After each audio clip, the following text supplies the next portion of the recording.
বিরতির পর স্বাগত। আজ সংসদে প্রথম অধিবেশন শুরু হয়েছে, আর প্রথম অধিবেশনেই দেখা গেছে বিরোধীরা একজোট হয়ে তারা আন্দোলনে নেমেছে, বিক্ষোভ করেছে। নিট এবং নেট কেলেঙ্কারি নিয়েই তাদের এই বিক্ষোভ কর্মসূচি ছিল গান্ধী মূর্তির পাদদেশে। সেই বিক্ষোভ কর্মসূচিতে ছিল সোনিয়া গান্ধী থেকে শুরু করে মল্লিকার্জুন খাড়গে এবং কংগ্রেসের অন্যান্য নেতৃত্বরা। আজকের প্রথম এই অধিবেশনেই দেখা গেছে বিক্ষোভ কর্মসূচি। সংসদে ইন্ডিয়া ব্লকের কর্মসূচিতে ছিল সোনিয়ার পাশে কানিমোঝি। 3G প্রেকটাম কাণ্ডে অভিযুক্ত কানিমোঝিতে আপত্তি নেই কি কংগ্রেসের? উঠছে কিন্তু এবার প্রশ্ন। দুর্নীতি নিয়ে প্রশ্ন তুলতে গিয়ে অভিযুক্ত কানিমোঝিকে গুরুত্ব দেওয়া কতটা প্রাসঙ্গিক, সে বিষয়ে বিস্তারিত জানবো। টেলিফোন লাইনে সরাসরি যুক্ত হয়ে গেছে বাংলা থেকে বিজেপি মুখপাত্র কেয়া ঘোষ। প্রথমে আপনাকে নিউজ ভ্যানগার্ডের পর্দায় স্বাগত জানাচ্ছি। ধন্যবাদ। আজ দেখা গেছে বিক্ষোভ কর্মসূচি, যেখানে মল্লিকার্জুন খাড়গে থেকে শুরু করে সোনিয়া গান্ধী প্রত্যেকেই ছিল সেই কর্মসূচিতে, এবং ওনার পাশে দেখা গেছে অন্যতম অভিযুক্ত কানিমোঝিকে।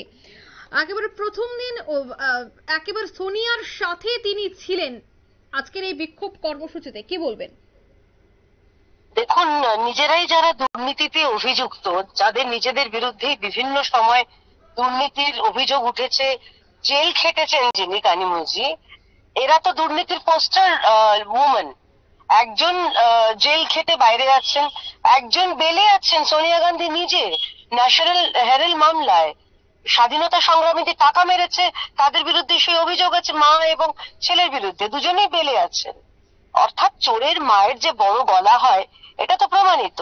সোনিয়া গান্ধীর পাশে কে? মেরে দুই অনমোল রতন। একদিকে হচ্ছেন কানিমোঝি, অন্যদিকে তৃণমূলের সুদীপ বন্দ্যোপাধ্যায়। কোন সুদীপ বন্দ্যোপাধ্যায়? যার বিরুদ্ধে চিটফান্ড কেলেঙ্কারির অভিযোগ, যিনি নিজেও জেল খেটেছেন। অর্থাৎ হয় জেলে নয় বেলে, এদের নিয়েই এই যারা ডট ডট জোট, তাদের ভরা সংসার। এই ভরা সংসারের যে অন্যতম সদস্য তৃণমূল কংগ্রেস, সেই তৃণমূল কংগ্রেসের সঙ্গে শিক্ষা দুর্নীতির একেবারে অঙ্গাঙ্গিক ভাবে জড়িত রয়েছে। এই রাজ্যে আজকের দিনেও, এই দাবদাহ গরমের মধ্যেও আপনি কলকাতার গান্ধী মূর্তি পাদদেশে চলে আসুন, সেখানে দেখবেন যারা যোগ্য চাকরি প্রার্থী তারা বসে রয়েছেন, ধর্নায় বসে রয়েছেন। আর মমতা বন্দ্যোপাধ্যায়ের যারা প্রতিনিধি, তারা ওখানে গান্ধী মূর্তির পাদদেশে যে ধর্ণা করছেন, তাতে কিছু মনে করবেন না। মানে গান্ধী মূর্তির যে প্রস্তর মূর্তিটি রয়েছে, তিনিও বোধহয় অলক্ষ্যে চোখের জল মুছছেন যে হায় রে কি দুর্দশা এখন। সুতরাং যারা দুর্নীতিগ্রস্ত, তারা এখন একজোট হয়েছে, এক ছাতার তলায় এসেছে। এর থেকে বড় হাস্যকর বা মকারি অফ ডেমোক্রেসি কিছু হতে পারে না। এবং তার সঙ্গে আরো একটা কথা বলে দিই যে আজকে 24শে জুন, আগামীকাল 25শে জুন। 1975 সালে এই 25শে জুন কংগ্রেসের সেই সময়কার যে জরুরি অবস্থার যে কালো সময়, আমরা ভুলে যাইনি। আর আজকে তারা সংবিধানকে হাতে নিয়ে যখন সংবিধানের কথা বলছেন, এটাও আরেকটা মকারি, এটাও একটা হাস্যকর। কেদি, আরেকটা বিষয় কিন্তু অবশ্যই উঠছে আজকের এই কর্মসূচি থেকে। বিক্ষোভ কর্মসূচিতে দেখা গেছে সোনিয়া গান্ধীর সাথে ছিল সুদীপ বন্দ্যোপাধ্যায়, যিনি রোজবেলি কাণ্ডের মূল মাস্টারমাইন্ড বা অভিযুক্ত।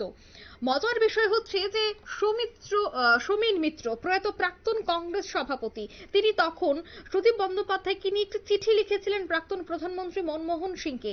আজ সেই অন্যতম অভিযুক্ত দাঁড়িয়ে রয়েছেন সোনিয়া গান্ধীর সাথে, একসাথে বিক্ষোভ করছেন। কতটা প্রাসঙ্গিক আজকের দিনে দাঁড়িয়ে, কি মনে করছেন? আমি তো সেটাই আপনাকে বললাম যে এরা সব দুর্নীতির পোস্টার বয়, পোস্টার গার্ল। তৃণমূল নিজেই হচ্ছে দুর্নীতির সমর্থক। দুর্নীতি শব্দের যদি আপনি আজকাল পরিভাষা খোঁজেন, সেটার নাম হচ্ছে তৃণমূল কংগ্রেস। সোনিয়া গান্ধী তিনি বেড়ে রয়েছেন ন্যাশনাল হেরাল্ড মামলায়, কানিমোঝি জেল খেটেছেন। তো এই জেল খাটা বা বেড়ে থাকা মানুষদের নিয়েই তো ভরা সংসার দুর্নীতি গ্রস্ত এই ইন্ডি জোটদের।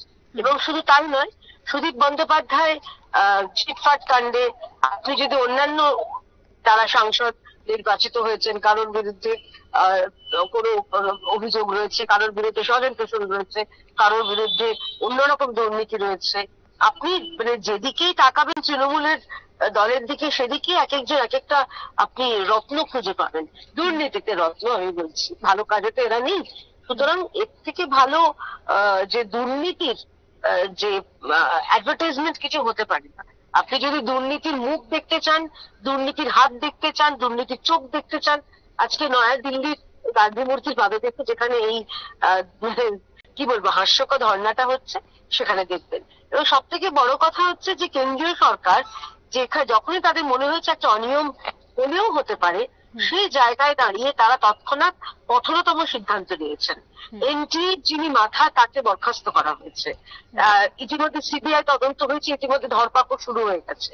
বরং সোনিয়া গান্ধীকে জিজ্ঞাসা করুন, আপনাদের চ্যানেলের মারফতে আমি বলতে চাই যে আপনারই ইন্ডি জোটের যে সহযোগী আরজেডি তেজস্বী যাদব, যিনি বিহারের একসময় উপমুখ্যমন্ত্রী ছিলেন, তার সঙ্গে যোগাযোগ খবর পাওয়া যাচ্ছে কেন? এই যে যিনি গ্রেপ্তার হয়েছেন, তার সঙ্গে আর তেজস্বী যাদবের কি সম্পর্ক? দুর্নীতিতে ইন্ডি জোটের স্পষ্ট হাত রয়েছে, সেটা বোঝা যাচ্ছে। বরং এনডিএ জোট নরেন্দ্র মোদীর নেতৃত্বে তারা এই অনিয়মগুলিকে কঠোরভাবে তার ব্যবস্থা নেওয়ার বা পদক্ষেপ করার তারা সিদ্ধান্ত নিয়েছে এবং নেওয়াও হচ্ছে।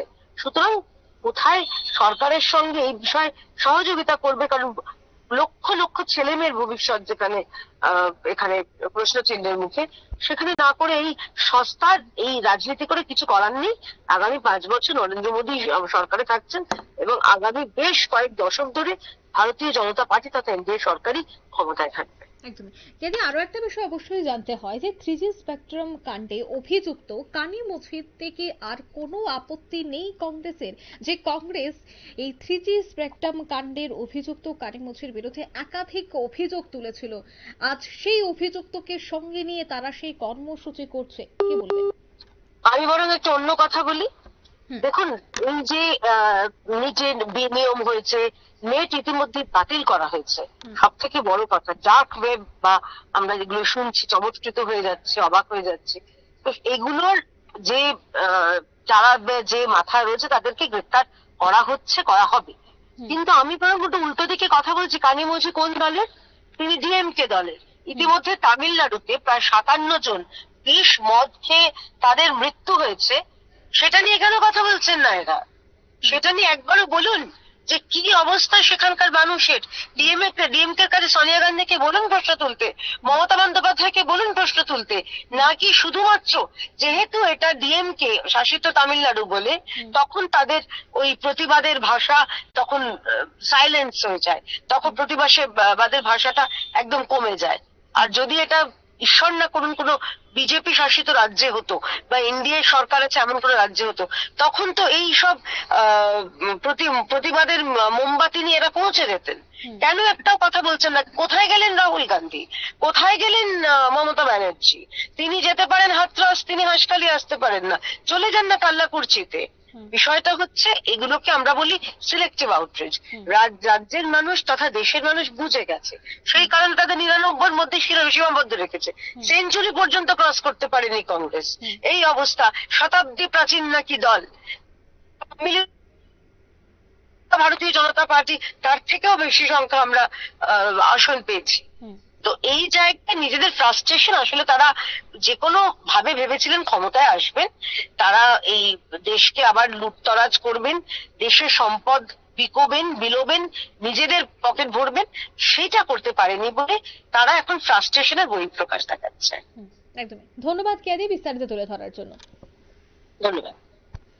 অর্থাৎ দুর্নীতি নিয়ে প্রশ্ন কিন্তু উঠছে। এরই মধ্যে আছে যেহেতু সংসদ অধিবেশন শুরু হয়েছে, তাই সংসদ অধিবেশনের প্রথম দিন নিট এবং নেট কেলেঙ্কারি নিয়ে অসহযোগিতা নিয়ে রীতিমতো অভিযোগ তুলে আজ বিক্ষোভ কর্মসূচিতে অংশগ্রহণ করেছেন কংগ্রেসের নেতৃত্বরা, যেখানে সোনিয়া গান্ধীর পাশে দেখা গেছে বিভিন্ন কাণ্ডে জড়িত অভিযুক্তদের, দুর্নীতিগ্রস্ত অভিযুক্তদের দেখা গেছে সোনিয়া গান্ধীর পাশে দাঁড়িয়ে সেই বিক্ষোভে গলায় গলা মিলাতে। এই চিত্র দেখেই কিন্তু রাজনৈতিক মহলে ইতিমধ্যেই একাধিক চর্চা শুরু হয়ে গেছে। নিয়ে নিচ্ছে ছোট্ট একটি বিজ্ঞাপন বিরতি, সঙ্গে থাকুন।